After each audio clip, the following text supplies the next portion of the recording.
আমি রুমিন ফারহানা আমার বাসার সামনে একদল ছেলে লাঠি হাতে বিশ্রী গালি দিয়ে আমার বাসার সামনে গেট ভাঙচুর করে গেল।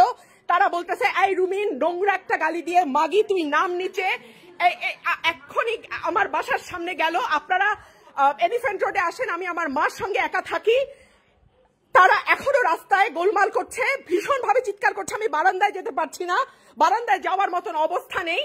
তারা ইতিমধ্যেই আমাদের ভাইদের রক্ত ঝরিয়েছে, আমাদের বোনদের রক্ত ঝরিয়েছে, আমাদের স্টুডেন্টদের রক্ত ঝরিয়েছে।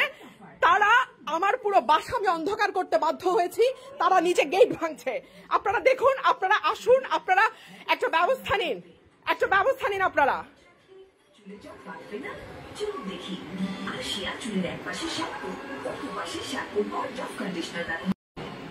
আমি রুমিন ফারহানা আমার বাসার সামনে একদল ছেলে লাঠি হাতে বিশ্রী গালি দিয়ে আমার বাসার সামনে গেট ভাঙচুর করে গেল। তারা বলতেছে, এই রুমিন, নোংরা একটা গালি দিয়ে মাগি তুই নাম নিচে। এক্ষুনি আমার বাসার সামনে গেল। আপনারা এলিফ্যান্ট রোডে আসেন, আমি আমার মার সঙ্গে একা থাকি। তারা এখনো রাস্তায় গোলমাল করছে, ভীষণভাবে চিৎকার করছে। আমি বারান্দায় যেতে পারছি না, বারান্দায় যাওয়ার মতন অবস্থা নেই। তারা ইতিমধ্যেই আমাদের ভাইদের রক্ত ঝরিয়েছে, আমাদের বোনদের রক্ত ঝরিয়েছে, আমাদের স্টুডেন্টদের রক্ত ঝরিয়েছে।